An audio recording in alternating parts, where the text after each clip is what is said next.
안녕하세요. 오늘은 아일랜드 보통의 불안 원인 파트의 네 번째 능력주의에 대해서 요약드리겠습니다. 결론부터 말씀을 드리자면 이 책에서는 중세 시대 때는 정신적인 불안이 지금보다 적었고 현대 사회에서는 옛날보다 정신적인 불안이 많아졌다라는 얘기를 하고 있잖아요. 이 4장에서도 마찬가지 얘기를 어떤 사회적인 시선의 측면에서 설명을 하고 있어요. 즉 중세 시대에서는 가난한 사람들이 사회적으로 인정을 받고 존경을 받았어요. 그 이유가 뭔지 세 가지 얘기로 설명드릴게요. 첫 번째는 가난한 사람이 사회에서 쓸모가 크다라는 얘기인데, 당시 농민, 성직자, 귀족 이 세 가지 계급이 있었다 했을 때 성직자나 귀족은 없어도 사회가 돌아갈 수 있는 반면에 농부 계급이 없으면 먹을 게 없으니까 사회가 굴러갈 수 없고 살아남을 수가 없잖아요. 그런 측면에서 가장 중요한 계급이라는 인정을 받게 되었어요. 두 번째로 가난한 사람이 더 도덕성이 높을 확률이 크다라는 시선이었는데요. 당시에는 이 기독교가 이 사회를 지배하고 있었기 때문에 종교적인 관점이 있었는데, 부자들은 가진 게 많기 때문에 신을 의지하지 않고 자기가 가진 돈을 의지할 수 있는 반면에 가난한 사람들은 아무것도 없기 때문에 신밖에 의지할 수밖에 없는 구조였다. 그렇기 때문에 전반적으로 가난한 사람의 도덕적인 확률이 크다라는 어떤 선입견이 있었습니다. 마지막 세 번째로 루소라는 사람과 마르크스라는 사람의 얘기인데, 루소는 부유한 사람들이 자신들의 미덕이나 재능이 아니라 가난한 사람들에 대한 약탈과 기만으로 특권을 얻었다고 주장하였고, 마르크스는 자본주의에서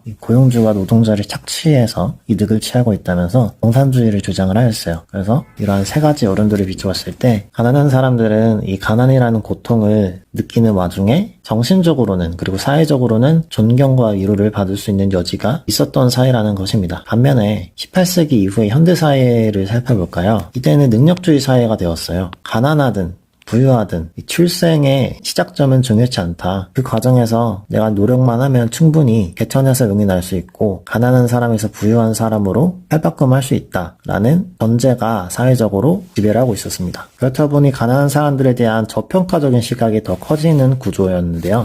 이것도 마찬가지로 세 가지 사례로 말씀드리자면, 첫 번째로 부자가 사회에서 더 쓸모가 크다라는 얘기가 나오기 시작했습니다. 애덤 스미스는 보이지 않는 손이라는 이론을 주장하면서 가난한 사람보다 부유한 사람이 더 사회에도 기여를 많이 하고 사회에서 쓸모가 크다라는 인식이 생기기 시작했어요. 두 번째로 부자가 오히려 도덕적인 확률이 크다라는 반대의 관점이 생기기 시작했습니다. 당시 나폴레옹이 개방적 인재 등용이라고 해서 세습이나 배경이 아니라 오로지 실력에 의한 등용을 시행했다고 합니다. 그리고 칼라일이라는 사람은 모두가 평등한 세상이 아니라 능력에 따른 불평등한 세상이 이루어져야 한다고 주장했습니다. 노력한 사람은 많은 걸 가져야 하고 노력하지 않은 사람은 많은 걸 가져서 안 된다. 그게 오히려 더 공평한 것이다라는 얘기겠죠. 이 모든 것은 기회가 공평하게 주어지기 때문에 결과가 다른 것은 운이나 기회의 문제가 아니라 개인의 성실의 문제라는 관점을 야기시켰습니다. 19세기 영국의 공무원 시험 선발제도와 20세기 미국의 SAT 학력평가 시험제도 같은 것들은 이러한 기회균등주의와 능력주의가 사회적으로 정당한 제도라는 것을 보여줍니다. 따라서 현대사회에 이르러서는 부유한 사람이 더 성실하고 그 성실한 노력의 결과로 부자가 된 것이기 때문에 가난한 사람들은 그만큼 게으르고 성실하지 않다, 또한 도덕적이지 않다라는 인식까지 번지게 되었습니다. 마지막 세 번째로 더 극단적으로 가난한 사람들은 부패했다라는 시선이 생기기 시작했는데, 이 사회 진화론자들의 주장으로 자연선택설이라는 게 있잖아요. 동물의 왕국뿐만 아니라 인간 세계에서도 똑같이 적용이 되는데, 모든 인간은 돈이나 일자리, 존경 과 같은 한정된 자원을 놓고 공정한 경쟁을 벌이는 것인데, 여기서 우위를 차지한다는 것은 그만큼